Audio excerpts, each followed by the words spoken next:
Oh my god, the entire support cast were simultaneously defeated by the bad guy, and only the weaker main character has to fight him alone. Oh, he won because of the power of friendship. Oh my god, Yugi still has half his deck left. How will he ever draw that one card he needs? Don't worry, Yug. Your friends believe in you. Which, of course, as we know, it contains reality-bending power of distorting physics and probability.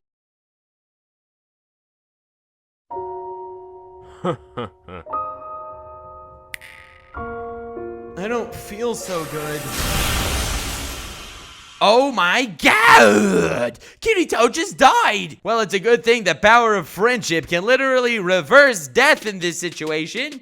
Wait, you didn't know it could do that? Even as a kid, this was one of the most annoying plot devices I've experienced on 2 levels. Firstly, it entirely wasted and discounted the entire supporting cast, which I usually seem to prefer more than the main character, making their sole purpose in the narrative to become the fodder, propelling the main character to break the plot and beat the bad guy. And secondly, it just makes the victory feel fake and empty. I wind up upset if the good guys shouldn't have won the fight, and I wind up even more upset that they didn't come up with a viable method to attain this victory. Certain anime are particularly higher offenders of this friendship narrative than others, and I don't feel the need or necessity to go into details and trigger half the planet. So instead, we will be covering 4 different implementations of how the power of friendship is used properly. The first 2 examples will be very baseline, using it effectively without detriment to the story, and on the contrary, where it even enhances the story to an extent. The second 2 will be how the power of friendship completely revamps and excels the story to a level of masterpiece, pretty much unparalleled throughout anime. Yes, you heard that correctly, and no, for once I am not being sarcastic. The power of friendship can save an anime and improve it vastly, but to my recollection, it's only done so twice in my repertoire of series I've seen, so the majority of this video will be focused on the latter 2, whereas the former 2 are kind of needed to give a basis in expressing how it can be used in a fashion not to detriment a story, and also it's because I need the build up to the final 2, which are super evolved forms of the former.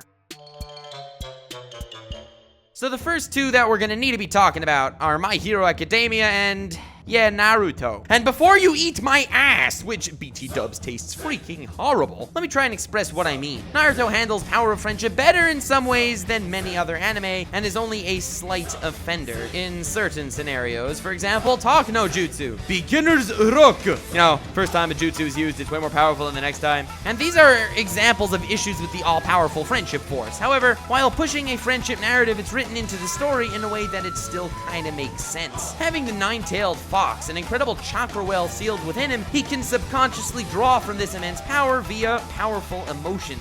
And as an example to this, protecting a fallen friend. I don't honestly care what anyone says, Naruto versus Haku was a great fight. It was an incredible feat of our, so far, underdog protagonist, as he witnessed the fall of his ally. Yes, it's the most tsundere ally of all time, but he is an ally nonetheless. So when he embraced his righteous fury and unlocked the nine-tailed cloak to decimate his formerly overbearing opponent, not only did it feel awesome, justified, and righteous, but it made sense and was integral to the Naruto story. So that's one simple way to utilize the power of friendship, having it a reality within the physical of the narrative, drawn upon by emotion. And My Hero Academia takes the other route as far as utilizing the power of friendship, not to the story's detriment, as not a mechanic of the protagonists, but it's far more natural in the story. In my How to Make a Cliche Anime Feel Original video, I mentioned that while Naruto pushes a friendship narrative, My Hero Academia pushes a justice narrative. Link to that video is in the description, but Deku draws upon the power of his friends in a different fashion. Aside from showing up when his friends are in danger, or friends showing up when he's in danger, Deku's power of friendship is how he learns from his friends, and using that as his own experience in battle. Yes, they cause him to push his limits way out of the park like we saw with Muscular and sometimes in the manga apparently as well, but it's the relationship that he develops from his peers and rivals that become his source of power. Deku fought with a Bakugo-inspired style, and this is not the conventional power of friendship term we often see thrown around, but a genuine power developed by friendship. It would also be remiss of me to skip the Deku versus Todoroki Talk no Jutsu done right, and how it was that inspiration that triggered his backup against Stain. That's for my talk Talk No Jutsu Done Right video, which kind of makes me rethink my existence as the weirdest anime YouTuber of all time. But in reality, Talk No Jutsu is a derivative of the power of friendship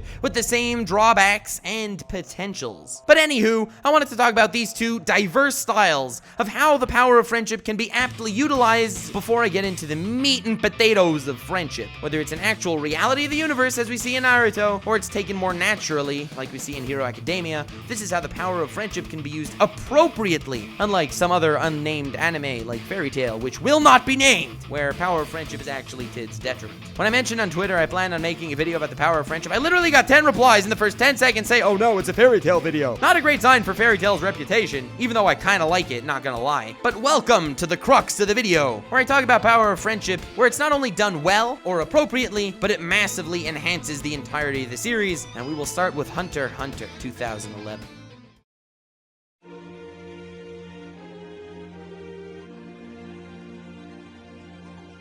Gon is a fascinating protagonist, especially for a shonen adventure setting, because he does not have any of the typical qualities of a protagonist, aside from his blunt sense of adventure. He wouldn't go out of his way to save others, and that's even though the ones he forms bonds with become closer to him than family. And here's how that particular attribute of his character jives with the greatest battle system in anime, aside from debatably JoJo's, and this battle system is called Nen. Nen is an extremely layered power. It's originally introduced as its own form of Super Chakra, but it's later revealed to be based on the user's personality, as far as what category the user falls into, and as far as the nuanced powers even within that category. But to me at least, the undoubtedly most fascinating aspect of this already original power system is certainly a little detail called conditions. The Nen user can place conditions or limitations upon themselves. For example, Kurapika placing the condition that he can only use his ultimate attack on the Phantom Troop. So the more limiting this condition is, the more powerful it makes the actual ability when used. So of course, there's a fine balance required here. Making a condition that's restricting enough to boost your power, but not too restricting or it becomes unusable and useless. In a straightforward narrative visual level, Gon vs. Pitou was the single best use of power of friendship in all of anime. In my humble opinion, of course, that I'm totally not shoving down anyone else's throats. No use going into details here because of spoilers! And I try not to do that here, but because something happened to someone Gon cares about to the extent he would even give his life for them, yeah, he would give his life for them. So with the brilliantly crafted power of friendship inbred into the battle system, that's exactly the condition he makes. A condition of unrequited self-sacrifice being the ultimate condition one can make, and henceforth giving him the ultimate power-up, to which, yes, he's undeniably, unbelievably powerful. But at the same time, this condition must be paid back in full. That's exactly how power of friendship needs to be written into a story, because the true reality of why the friendship narrative is pushed is because it's a beautiful thing. To overcome your boundaries for the sake of a friendship that everyone dreams to truly attain is incredible. But if it's actually built into the world, it becomes real. Especially if it comes with the all too realistic drawbacks that show true friendship within. A true friend sacrifices for what he cares about, not only gets unprecedented power boosts, which subconsciously is selfish, with a friendship that was utilized for personal means. That's why the superficial visual level Hunter x Hunter has the hands down greatest display of power of friendship I have ever seen, and that's one of the strongest aspects of the Nen power system altogether. I hear people praising it as the best, well, as they kinda should, but the reasons I hear given are so generally superficial. It's original, it's cool, it makes sense, but I don't hear the narrative coalescing power of how it turns this power of friendship and plot armor from essentially a massive ass pull to some of the most emotional, riveting, and strongest writing I've yet to see in a battle shonen, and that's just on a grand scale narrative level, not to mention how it enhances every personal character ideology and philosophy, revealing their deepest thoughts, which develops an emotional balance between their reality and their goals. Hunter x Hunter makes power of friendship a powerful weapon at its disposal, whether you're writing a character, an arc, or a world. However, there is one anime that I personally believe does an even better job at that, and of course for a totally different reasoning. It's not at all for the superficial story, and it's not built into the universe. While I'd say the power of friendship in Hunter x Hunter is a fully evolved, maxed out version of what's exhibited in Naruto, what with using friendship as an emotion boost to tap into the resources of the world, the anime I'm about to talk about is a majorly evolved version of My Hero Academia, taking the power of friendship at face value for what it truly is to any of us. And I'm talking about my all-time favorite hero, the real All Might, One Punch Man.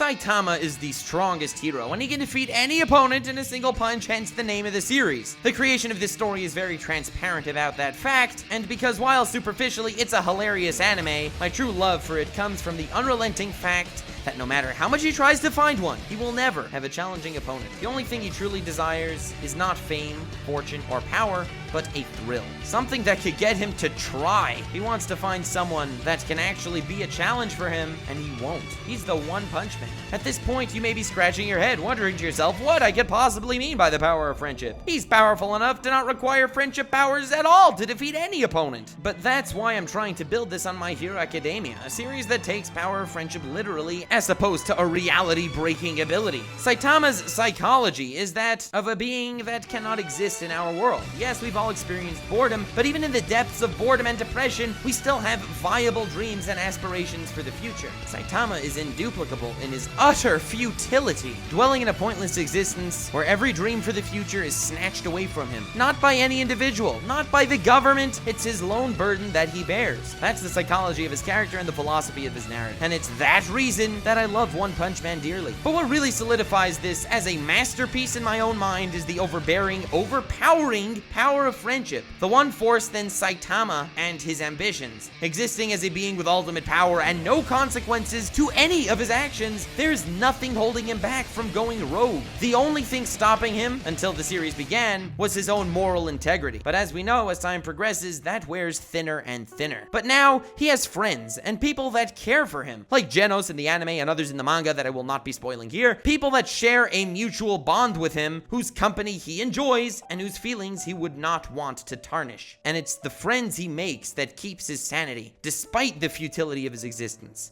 That's the real power of friendship. Emotional relationships that one cares about to the point that that will be the sole thing keeping him from insanity. Let me give you a plausible ending for One Punch Man.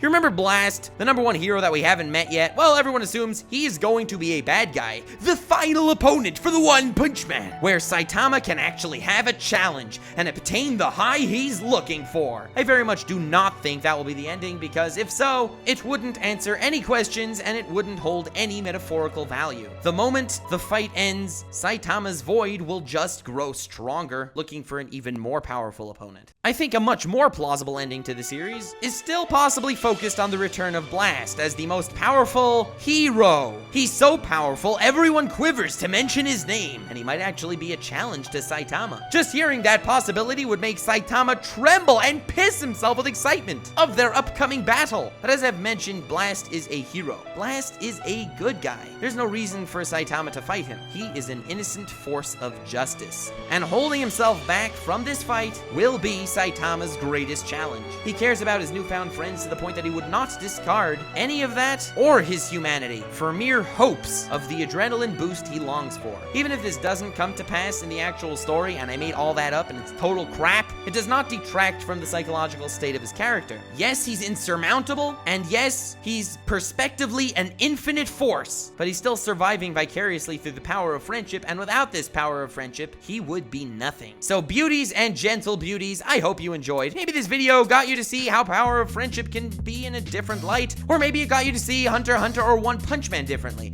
I'd greatly appreciate it if you let me know in the comments how you enjoyed this video, as well as future topics you would like me to cover. Of course, for the sake of my ego, feel free to leave a like and join the fan base's well of power of friendship done right by subscribbling. Also, feel free to one punch that notification bell. Link to my Twitter is in the description, alongside a link to my merch and a link to my Patreon. These videos take a long time to make, and my channel is not big enough to survive off it alone, as I'm sure you know from watching other YouTubers. So any size donations are really appreciated, and all donors are invited to my Discord. Special thanks to the patrons keeping me around, the 5 Swagcoggers, Zindergarten, Axel, Colton Scott, you, and an anonymous member, the 4 Lord Tweegers, Gavin Anderson, Large Blobby, Loomson, and Galactic, and the 3 Godus Up Rank, Dark Element, JD Fincher, and Ezedric. Huge thanks to you guys. Really, without you, I do not know how I would be able to do this. And without all of you, I don't know how I'd be able to do this. Thanks, fanbase, for being a mass of the power of friendship,